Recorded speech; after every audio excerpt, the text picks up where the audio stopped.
నేను ఒడిజాపి కైకిలడుక్కునేటోని కాదు. అది నా కన్న తల్లి గీతం. ఏనవా ఇప్పుడు చెప్తున్నాను. ఇప్పుడు పోతన మాత్యుని మా అయ్యని చెప్పాలి. కాటిక కంటి నీరు చనుకట్టుపై ఎన్నిబడ ఎలా నేర్చదో కైటప దైత్యమర్దనుని గాది నీ కోడల ఏ మదాంబ యో ఒకట గర్భరాని నిన్నాకటికి నిగొనిపోయి అల్ల కర్ణాట కిరాట కీచకుల కమ్మ త్రిశుద్ధిగా నమ్ము భారతి. నీది కూడా అదే అదే ఆన. నేను పాట నా అమ్మనయ్యా. నేను టీవీల దగ్గర పిడికెడు అమ్ముకునేందుకు సొమ్ము చేసుకునేందుకు కవిత్వం కైగట్టలేదయ్యా. ఎవడెవడో ఏదో మాట్లాడుతున్నాడు. అరే పిచ్చి తన్నులు, నా పాటకు నేను రేటు నిర్ణయించుకుంటే ప్రభుత్వ గత్యానంతం ఎందుకురా, ప్రభుత్వ చరణాగతి గచ్చామి ఎందుకురా, పాలనపరమైన గచ్చామి ఎందుకురా. నా పాట కోట్లకు పడగెత్తినరా నేను ఇప్పటికే. అత్యంత అమూల్యమైనది, దాని వెలకట్టలేనిది అంతే కదా. కోట్లకు వెలగట్టనంత ఎత్తులకు ఎదిగే ఉన్నారా నేను. అయినా నన్ను మోస్తున్న నేలకు తల ఒగ్గే ఉంటా, తల వంచి ఉండను. కాబట్టి ఈ పాటకి ప్రభుత్వం ఇచ్చినా ఇవ్వాలనుకున్నా వద్దనుకున్నాం అంతే కదా. చెప్పాను అదే, నేను ఏది అడిగినా ఇస్తారు తండ్రి.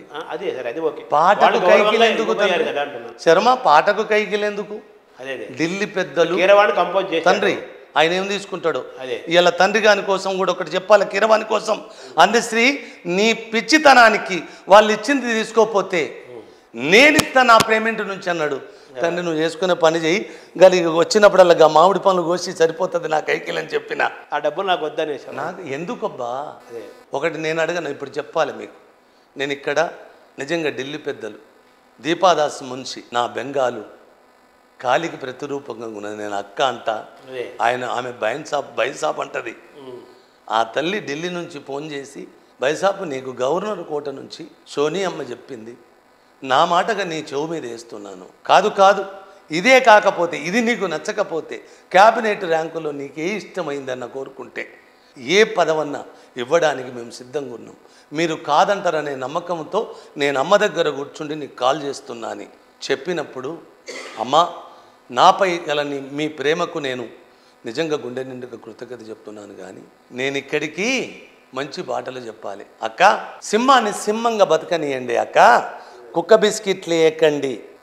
కుక్క బిస్కెట్లు వేసుకునేటోళ్ళు నన్ను కుక్క బిస్కెట్ల కింద కుక్కలను జతగట్టుకుంటాయి. సింహమే గాని గ్రామసింహం కాదు కదా, అంతే కదా. కవిసింహమే గాని గ్రామసింహం కాదు. ఇంకొక మాట కూడా చెప్పాలి నాన్న. మేము మావాడు ఏదేదో మాట్లాడుతున్నారు కదరా.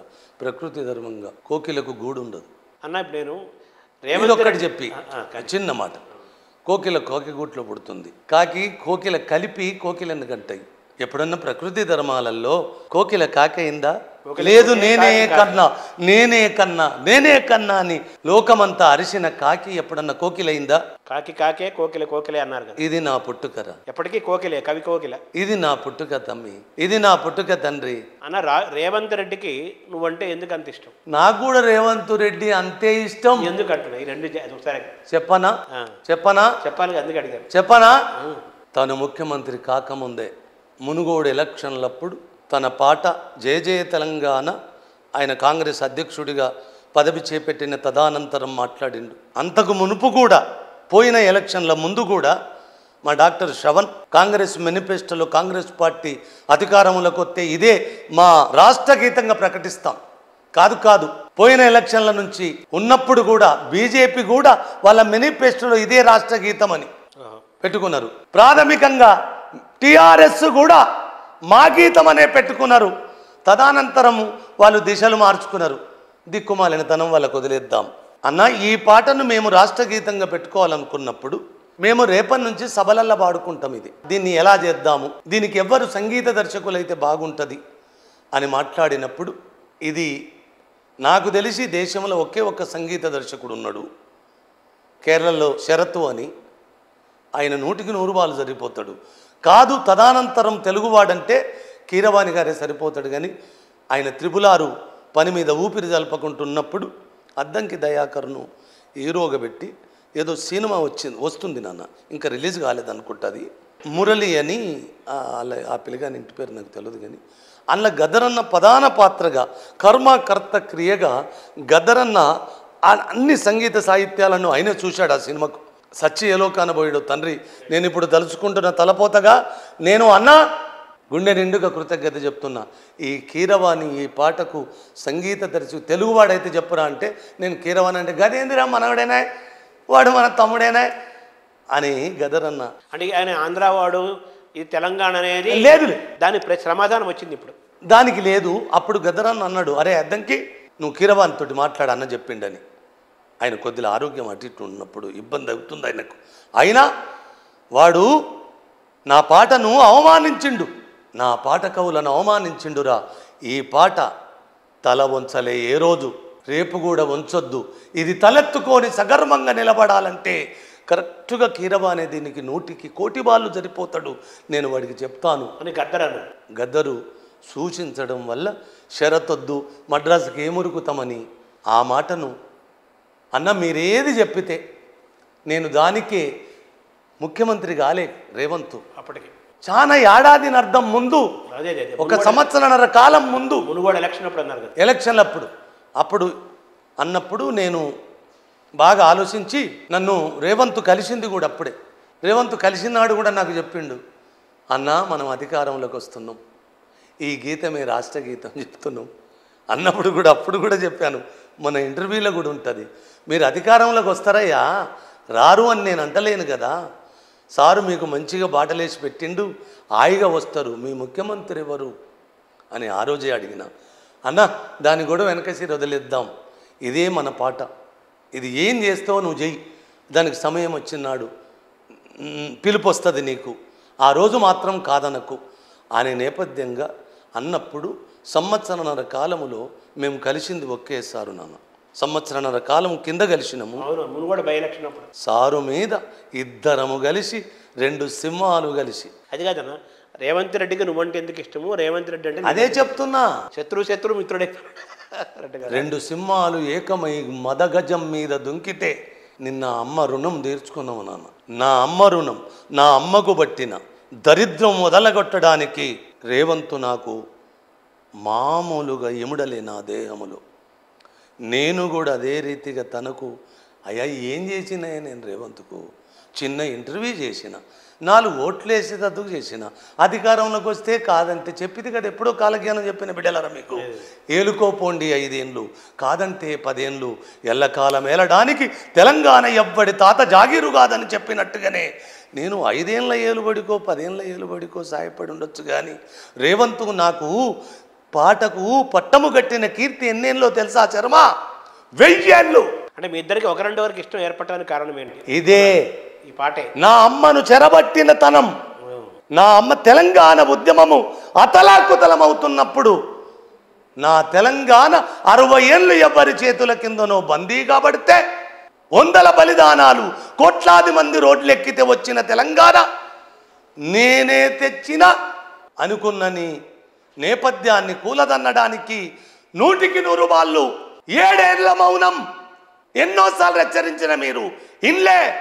ఎవడో అంటాడు కవి ప్రతిపక్ష హోదాలు ఉండాలి కదా, అవురా? ఇప్పుడు సారు ప్రతిపక్షంలో ఉన్నాడు, ఇప్పుడు నేను సారి దిక్కుపోవాలా?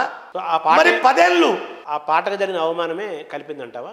లేదు, పాట కోసం కాదు, పాట సమస్య కాదు. అదే రేపు ఇంకోటి వచ్చి తీసి పారేసినా ఇగో ఏంటిక కింద సమానం, అదో పెద్ద పని కాదు నాకు.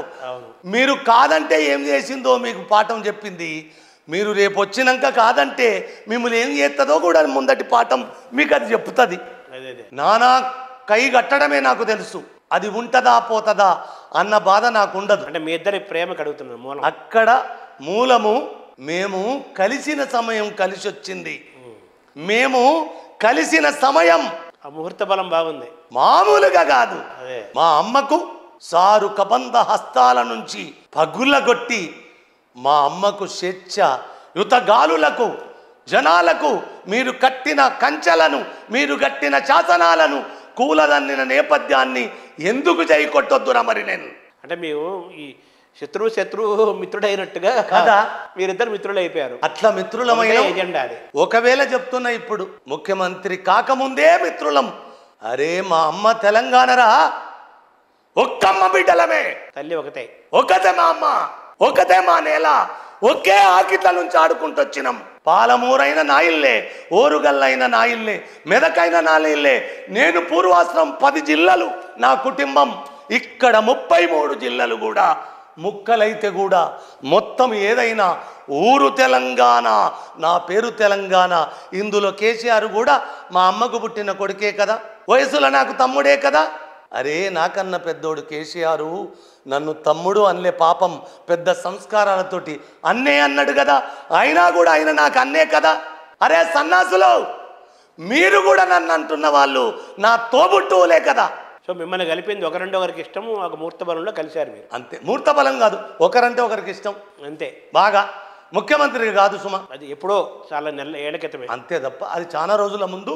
నాకు అతను మొదటి పాటలు వినేవాడా రేవంత్ కుటుంబముతోటి నాకు ముడిపడ్డ అనుబంధము, రేవంతును చెరబట్టి ఈడ్చుకపోయిన రోజు నుంచే. నన్నేం చేసిర్రా మీరు? గదే చేసిర్రు కదా, గదే చేసిర్రు కదా. 2 అవమానాలు ఏకమై కొడితే మీ ఏలుబడి తునాతునకలుగాలే అన్న. ఇప్పుడు ఇంకొక విమర్శ కూడా వచ్చింది ఈ పాట విషయంలో. చెప్పు. కీరవాణి అయినేమో ఆంధ్ర ప్రాంతం వాడు, ఇదేమో తెలంగాణ కదా, తీసుకెళ్ళి ఆంధ్ర వాళ్ళకి ఇచ్చారు ఏంటి అనేది కూడా ఒక విమర్శ వచ్చింది కదా, దాన్ని ఎలా చూడాలన్న? అది చిన్న ఇష్యూ నాన్న. ఇక్కడ జననీ జన్మభూమిచ్చ స్వర్గాదపి గరీయసి అన్న నా జన్మభూమి నిన్నటి దాకా ఏకత్వంలో ఉన్న భిన్నత్వానికి వచ్చి ఆంధ్రలో విలీనమైన వాళ్ళు వీళ్ళు ఇట్లా చెప్తే మళ్ళీ ఒక ఇంటర్వ్యూ అవుతుంది మీకు. నేను ఒకే ఒక్క మాట చెప్తాను, సంగీతానికి పాపం ఇక్కడ కూడా కీరవాణి మీద ఎవ్వరికేం బాధ లేదు, అందరికి ఇష్టమే. కీరవాణి పట్ల కాదు ఆ కొట్లాట, ప్రాంతీయత కాదు కొట్లాట, అందశ్రీ మీద ఏకోన్ముఖమై కట్టుకున్న ఒక కుట్ర.